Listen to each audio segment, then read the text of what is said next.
I've heard Mike voice to me and also in interviews and stuff, his intention with doing a prologue for this series, and we're going to continue with this, by the way. I'm just now finishing breaking down B.P.R.D. 1947. So I think the reason Mike has is because Mike, who's doing Hellboy, and Arcudi and Davis, who's doing the modern B.P.R.D., they're all moving towards something that isn't terribly far off in the future. So I don't think I'm giving away too much by saying that you know, cataclysmic events are about to occur in the world. And so as these series become more fantastic, as Hellboy moves closer to his destiny as the destroyer of worlds, and the B.P.R.D. moves towards its destiny of having to deal with this problem, I think Mike began to feel a little disconnected from the universe's roots. You know, he sort of wants to tell, as well as these big epic stories that are moving towards an apex, he wants to tell stories about a couple of guys in fedora hats with stakes and hammers who go in to stake the vampires in the crypt. You know, that's what he wants to do.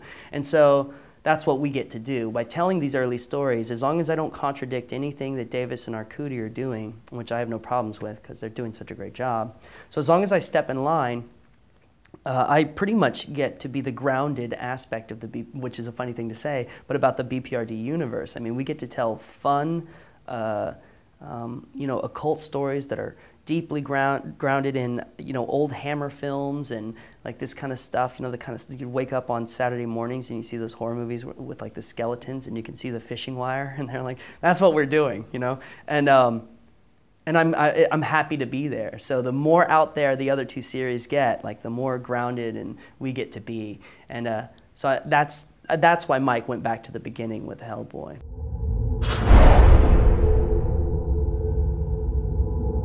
I will be hopefully doing these retro B.P.R.D. books until Mike loses, you know, interest in me as a creator.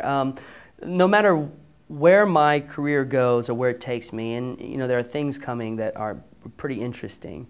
I really right now feel like I have every intention to stick with Mike on this road, and because the ideas that Mike and I have been knocking around, which you know I can't mention obviously, but the ideas that we've been knocking around for the far future, that the pace that Mike and I are going, you know, we'll never get to, I mean, are just phenomenal. I mean, I'm so excited about some of the stuff that Mike and I are talking about, but there's a lot of stuff to get done to get there, to do it right. And so I'm in it, you know, I'm in it for the long haul. I mean, Mike's gonna have to dynamite my ass out. He's gonna have to fire me, is what's gonna have to happen if he doesn't want me to do it anymore. So, and then I'll probably just go off and steal his ideas and rename them. No, I won't do that, Mike.